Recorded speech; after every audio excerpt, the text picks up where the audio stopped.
Drop it. Drop it all together. Mask, we through with it.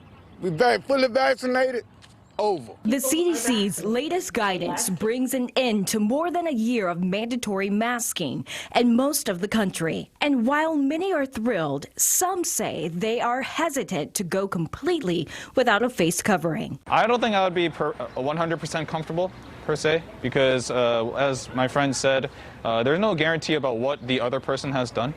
And wearing these masks hasn't always been about yourself, but rather protecting the other people. The abrupt shift in advice by the CDC causing a scramble at every level of government. Some letting mask mandates expire completely, others choosing to move more slowly. Governor Phil Murphy of New Jersey, a Democrat, said he would keep his state's mask mandate in place, saying New Jersey has made incredible progress, but we're not there yet. And Massachusetts Governor Charlie Baker, a Republican, called the CDC guidance great news, but will not be updating guidance until early next week. Hawaii is one of about a dozen states that will keep its mask mandate in place for now, with the governor saying he will discuss the issue with the Department of Health, county mayors, and other leaders before setting a goal. It's better that we continue to wear masks until we get to the point where 70 or 80% of our community is fully vaccinated.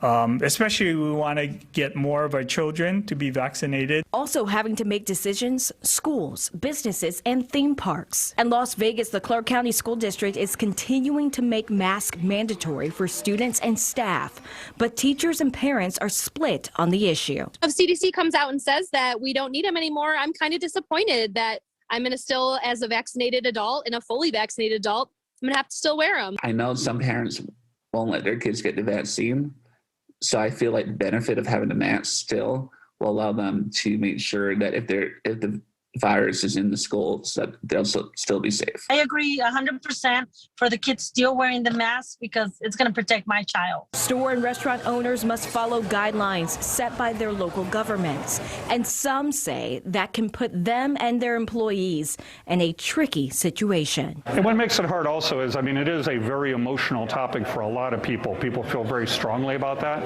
And I think one of the difficulty with the guidance, and I do appreciate that maybe it still needs to be vague, but one of the difficult things is it puts somebody like me or one of my servers or my host or hostess in a very difficult job of being a police person, right? And that's a very difficult thing along with all the other things we're going through. How do stores tell when someone's vaccinated or not? I've read reports in the news about people creating these forged vaccine cards, and it begs the question of how can these stores be sure when someone says they're vaccinated that they're actually vaccinated if we don't have something like a vaccine passport, something that's certified by the government. And for people planning vacations, theme parks have started updating their mask policies. In Florida, Walt Disney World and Universal Orlando saying masks will be optional for outdoor common areas, but will still be required indoors at all attractions. Meanwhile, Busch Gardens and SeaWorld will not require face coverings from fully vaccinated guests, but guests will not be required to show proof of vaccination. And places that are lifting mask guidelines are saying people will be on the honor system as far as whether they truly have been fully vaccinated. The CDC's recommendation for people who are not fully vaccinated remains to wear a mask while indoors. Rudy Bay.